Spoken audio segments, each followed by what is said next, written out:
YouTubers, eu sou Tayana, bem-vindos aqui ao meu canal. Nesse vídeo aqui, atendendo o pedido de vocês, eu vou assistir a história de Dark Souls 2 lá do canal Sandman.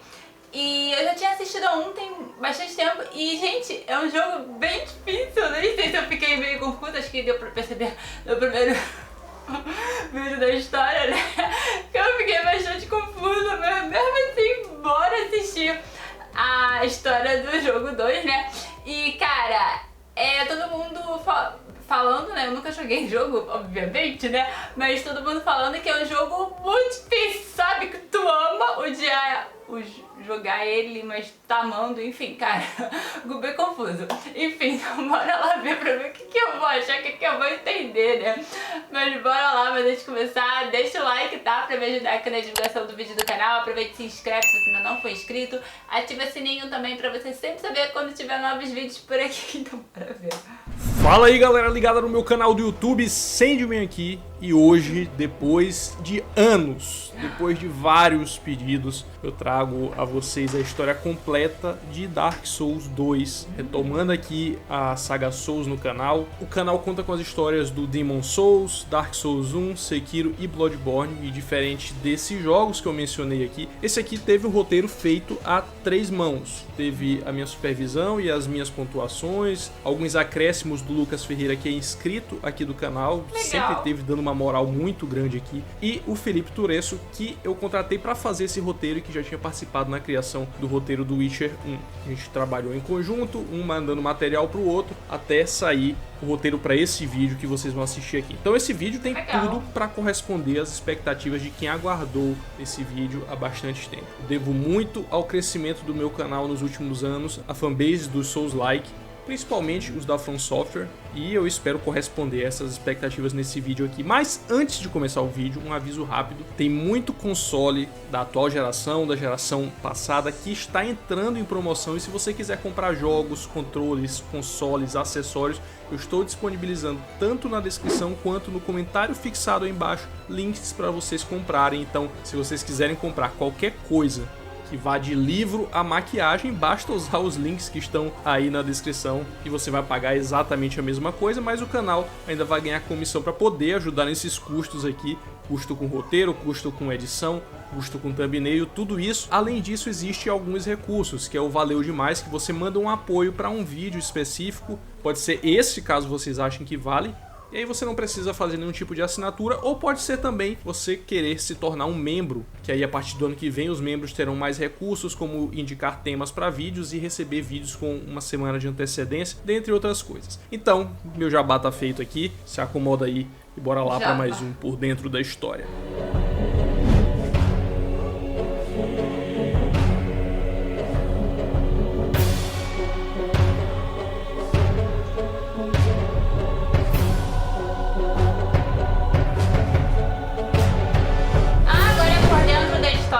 Nessa altura do campeonato, todo mundo já sabe como é que os jogos da From Software e do Hidetaka Miyazaki funcionam. A forma de se contar a história não é de uma forma tradicional, a gente se acostumou a ver os jogos contando histórias através de cutscenes, diálogos, e no caso dos jogos Souls-like, as coisas não são como a gente está acostumado. Até existem as cutscenes e os diálogos um pouco mais expositivos, mas a grande parte da lore do jogo está presente na descrição de armas, equipamentos, itens, e até o próprio ambiente conta muito da história desse universo. E essa forma não muito convencional tem muito a ver com o fato que envolve a infância do próprio Miyazaki, onde ele relatava que gostava muito de jogos de tabuleiro RPG baseado em textos, e por isso ele tentou replicar aquilo que ele sentia na época jogando esses jogos para os seus jogos. Ele disse em uma entrevista o seguinte: eu sou um grande fã de histórias que fazem você usar alguns pedaços da imaginação para entender como a coisa toda funciona completamente. Quando eu era criança, eu realmente gostava de ler livros que eram pouco avançados para mim, onde eu só conseguia entender metade do kanji e tinha que usar a minha imaginação para preencher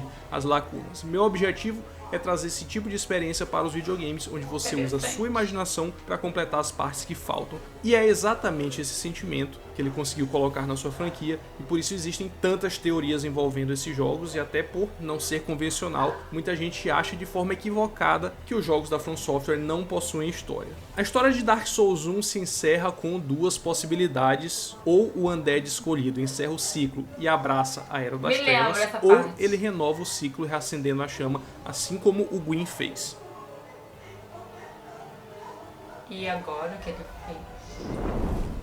No caso do Dark Souls 2, não é definido um cânone do que aconteceu no primeiro jogo, já que se passaram muitos anos depois do final do primeiro jogo. Em um diálogo com o Strade Olafis, um personagem do segundo jogo, é dito que muitos reinos surgiram e caíram neste mundo, ou seja, tudo que tem um começo também tem um fim. Não existe nenhuma chama que seria capaz de durar para sempre, porém, mesmo que se enfraqueça e acabe desaparecendo, a chama reacende das cinzas e um novo reino completamente diferente nasce.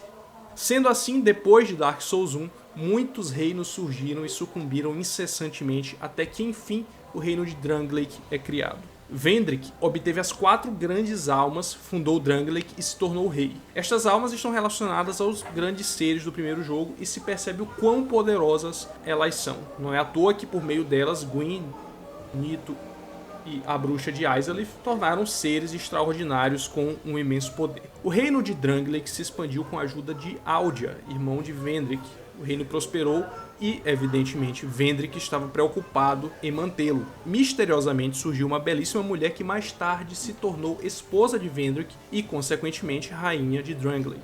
É dito que ela apareceu sozinha, que vinha de uma terra distante e avisou o rei sobre uma ameaça iminente que estava além dos mares, na Terra dos Gigantes. Diante disso, Vendrick atravessou o oceano para invadir a Terra dos Gigantes e, nesse conflito, ele conseguiu alguma coisa, uma espécie de prêmio, algo que não fica explícito o que é esse prêmio exatamente.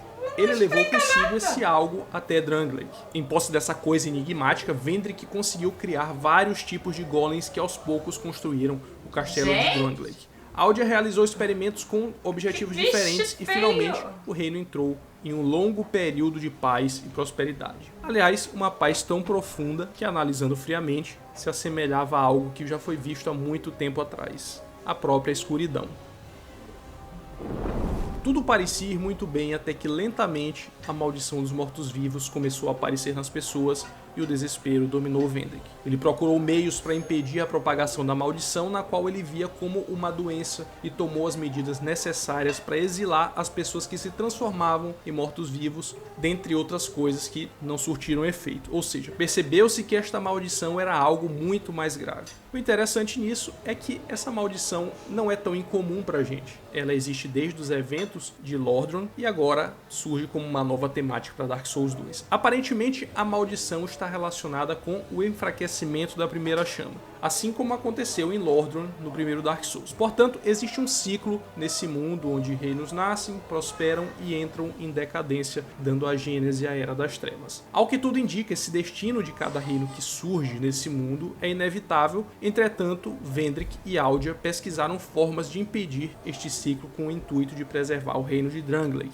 O verdadeiro problema era como alcançar isso. Bem, os únicos seres que aparentemente são imunes a esse ciclo de vida e morte aparentemente eram os dragões antigos, os seres que dominavam o mundo antes mesmo da primeira chama surgir. Com isso em mente, Aldia iniciou suas pesquisas para recriar um dragão e parece que ele conseguiu alcançar esse objetivo, pois o dragão antigo pode ser encontrado no Santuário do Dragão. Em diálogos com outros personagens como a rainha e a Shalquar, que é aquela gata que fica em Majula, fica claro que o dragão é falso, ou seja, ele não é de fato um dragão antigo. Será que o Aldia o criou da mesma forma como o Vendrick fez com os golems? É bem possível, e um outro detalhe curioso é a própria Emerald Herald, personagem que faz o jogador evoluir ao longo do jogo. Em um diálogo com ela é dito que o dragão lhe deu o nome de Shanalot, pois ela nasceu sem nenhum nome. Emerald Herald completa que nasceu de dragões inventados por homens, ou seja, seria ela provavelmente um ser híbrido, metade dragão e metade humano. Aparentemente ela é a última guardiã do fogo, e até onde se sabe, cada guardiã do fogo é uma manifestação corpórea de sua fogueira. Agora fica o questionamento: qual o motivo disso? Ainda no mesmo diálogo, ela diz que foi criada por aqueles que enganariam o próprio destino, mas eles falharam, pois ela não é da forma que eles queriam. Ela finaliza que o destino não será derrotado e os homens foram amaldiçoados mais uma vez. Dito isto, será que Aldia a criou pois pensou que ela seria imune ao ciclo da vida e morte no mundo de Dark Souls? Também é uma possibilidade. Ocorre que parece que, de qualquer forma, não deu certo, ou seja, o ciclo continua e a maldição dos mortos-vivos retornou, exatamente como aconteceu nos eventos do primeiro jogo.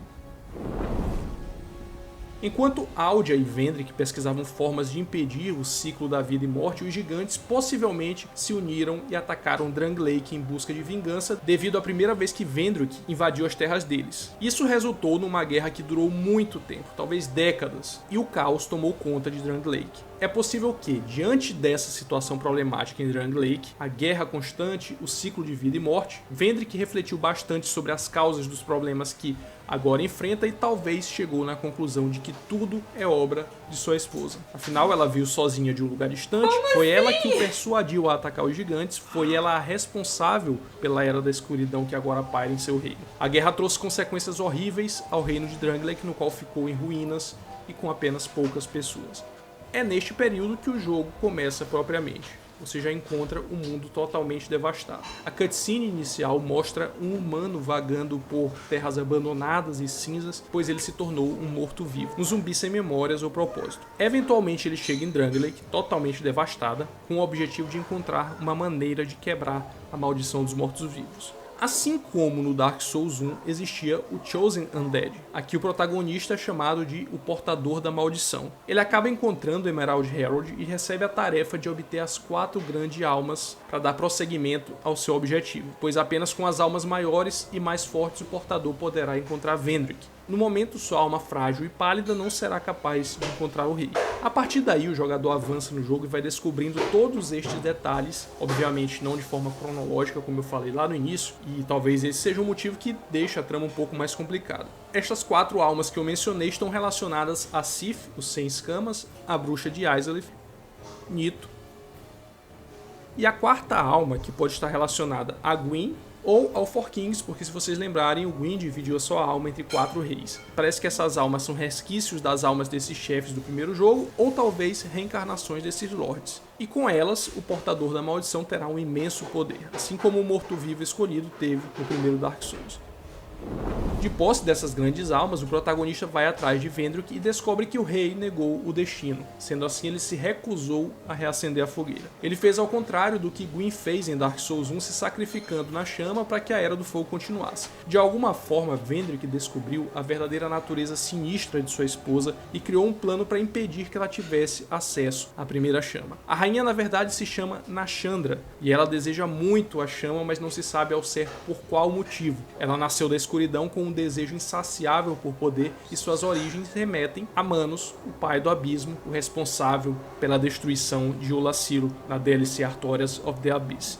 Talvez, assim como Manos enlouqueceu em busca do seu pingente quebrado, Nashandra enlouqueceu em sua busca interminável por poder e manipulou o portador da maldição para obter as grandes almas e dar acesso à primeira chama. Agora, qual o motivo disso? De novo, o Vendrick elaborou um plano para que Nashandra não tivesse acesso à fogueira. Primeiramente, o protagonista deverá obter o Anel do Rei para abrir as portas e iniciar a jornada até a primeira chama. Este anel está na cripta dos mortos-vivos. Depois de completar o seu plano, infelizmente Vendrick sofre os efeitos da maldição e se torna um morto-vivo que vaga incansavelmente na cripta dos mortos-vivos. É lá que o Anel do Rei está, e lembrando que Velstadt é fiel ao rei e jurou protegê-lo na vida e na morte, ou seja, dificilmente Nashandra o enfrentaria para obter o anel. Segundo o objetivo, o portador da maldição tem que obter o coração da névoa cinzenta, no qual é dado somente pelo dragão antigo, ou seja, não é algo que Nashandra conseguiria. Com este item é possível acessar as memórias de outros seres, como por exemplo os próprios gigantes. O terceiro item, o portador deve acessar a memória dos gigantes, enfrentar o Senhor dos Gigantes, pegar o item Afinidade com os Gigantes e, enfim, ter acesso à primeira chama. Com tudo isso em mãos, o protagonista se encaminha para a fogueira, enfrenta os defensores do Trono do Desejo, o local que está a primeira chama, ou o lugar que representa a primeira chama, e após a batalha, Nashandra se revela perante o portador da maldição, pois o que ela arquitetou até agora se concretizou. Finalmente, ela tem acesso à primeira chama, basta agora eliminar o protagonista. Contudo, por ter conseguido tantas almas grandiosas, o portador se tornou um ser muito mais poderoso e capaz de derrotar na Chandra. Depois de vencê-la, originalmente o jogo se encerraria com o jogador devendo escolher o que fazer. Caso escolha se sacrificar para a primeira chama, a Era do Fogo duraria mais um pouco, assim como aconteceu com o Gwyn. Por outro lado, se você escolher deixar a chama apagar sozinha, dará início a uma Era das Trevas que possivelmente acabaria e eventualmente daria gênese a um novo reino. Afinal, tudo tem um começo e um fim. Apesar disso, com o lançamento da versão Scholar of the First Sin, mais um final foi adicionado e as coisas foram alteradas e complementadas. O título dessa versão pode ser traduzido como Estudioso do Primeiro Pecado, ou seja, quem é o Estudioso do Primeiro Pecado? Bem, o Estudioso é o Aldia, o irmão do rei Vendrick, pois em certas partes do jogo um monstro estranho aparece para explicar algumas coisas, e este ser esquisito é o próprio Aldia. Não se sabe ao certo como ele se transformou neste ser, mas nos momentos em que o portador da maldição o encontra ao longo do jogo, ele diz várias coisas enigmáticas que demonstram o quanto ele estudou sobre como o mundo de Dark Souls funciona. Portanto, ele pesquisou imensamente o primeiro pecado, mas qual é o primeiro pecado? O primeiro pecado é justamente o que o Gwyn fez no primeiro Dark Souls, e isso foi considerado como sendo o primeiro pecado, ao acender a chama que estava prestes a apagar. Talvez por ter interrompido o processo natural do ciclo de vida e morte, ou seja, ele sacrificou-se para reacender aquela chama e fez a Era do Fogo perpetuar por mais um tempo, sendo que supostamente deveria ter deixado a Era das Trevas começar. Devido à atitude de Gwyn, uma consequência gravíssima aconteceu, que foi a maldição dos mortos-vivos. Aldia diz em um dos encontros com o protagonista que o Senhor da Luz, Gwyn, baniu a escuridão e tudo o que se originou da humanidade, pois ele reacendeu a chama, e com isso os homens assumiram uma forma fugaz, ou seja, os homens se tornaram efêmeros, transitórios, rápidos em desaparecerem, algo muito menor, e por que não falar algo vil, e consequentemente transformaram-se em mortos-vivos. Pode ser essa uma possibilidade, não é algo concreto, mas é algo com certeza bem plausível. Aparentemente o ato de Gwyn de reacender a chama resultou no surgimento da maldição, mas no final da versão Scholar of the First Sin, depois do protagonista derrotar na Chandra, Aldia diz algumas coisas para o portador da maldição, que é: muitos monarcas vieram e foram, um se afogou no veneno, outro foi engolido por chamas e outro dorme num reino de gelo, mas nenhum deles chegou até aqui. Isso está relacionado à expansão do jogo, ou seja, as fases da DLC que podemos jogar, enfrentar os chefes e obter as 3 coroas. Em posse delas e depois de obter a coroa do rei Vendrick, o jogador enfim concretizará o seu objetivo estabelecido no começo do jogo: quebrar a maldição. Aquele que possuir as 4 coroas estará imune aos efeitos da maldição e não se transformará mais em um morto-vivo, em um Hollow. Aparentemente Vendrick conseguiu aquilo que ele mais desejava, que era curar a maldição, mas somente quem usar a coroa estará imune da maldição. Não é uma solução que irá abranger o mundo inteiro, e sim apenas o monarca. Apenas o soberano de um povo estará livre dessa maldição. Infelizmente não há esclarecimentos de como isso funciona, ou seja, por que a coroa possui esse poder especial, mas essa é uma das belezas de Dark Souls, nem sempre tem resposta para tudo. Ainda sobre o final da versão Scholar of the First Sin, se o portador da maldição matar a forma decrépita de Vendrick na cripta, ele enfrentará Aldia como chefe final do jogo, e agora em posse desta coroa, o protagonista está fora do ciclo de vida e morte, pois não é mais afetado pela maldição. Então é isso, galera, espero que vocês tenham gostado do vídeo. Deu bastante trabalho, tô até rouco aqui do tanto que eu errei gravando esse roteiro, mas faz parte. Meus agradecimentos a todo mundo que trabalhou para fazer esse roteiro e também ao Guilherme Gomes, que foi o responsável por essa edição aqui, certo? Eu vou ficando por aqui, me sigam nas redes sociais, tá? Todas estão linkadas aí na descrição. Já vou começar a trabalhar nos roteiros dos outros Souls e no remake que eu vou fazer do vídeo que eu fiz sobre o Sekiro, tá? Tem muita coisa boa que eu ainda vou postar referente a todos os jogos da From Software e também jogos que tem essa mesma temática, que tem esse mesmo estilo de narrativa. Vai ser uma das coisas que eu pretendo focar para o ano que vem, beleza? Um grande abraço a todos vocês, valeu e fui! Gente, eu tive que rir numa parte porque ele fala: não tem resposta pra tudo, mas parece que não tem resposta pra nada, sempre tem uma dúvida, um mistério, sabe? E eu fiquei mais confusa ainda. Desculpa. Assistindo esse vídeo, falando sobre Dark Souls e tudo mais, eu fico pensando, gente, não sou muito inteligente. Obviamente, com o primeiro vídeo e esse segundo aqui, eu consegui entender algumas coisas, mas sei lá, eu acho que é muita informação jogada assim muito rápido no colo de, sabe, de quem nunca jogou o jogo, enfim. Mas é interessante a história de Dark Souls, só que eu ainda não consigo. consegui entender, sabe? Se você gostou do vídeo, não deixe de deixar o like, tá? Me ajuda bastante, assim eu também sei o que vocês querem ver aqui no canal, tá? Se inscreve aqui se você ainda não for inscrito, ativa também o sininho de notificação pra você não perder os próximos vídeos. Aproveita e deixa aquele comentário aqui embaixo pra saber que você assistiu o vídeo. Também deixa indicação de um próximo vídeo pra gente assistir, tá bom? E é isso por hoje, grande beijo pra vocês e até o próximo. Tchau!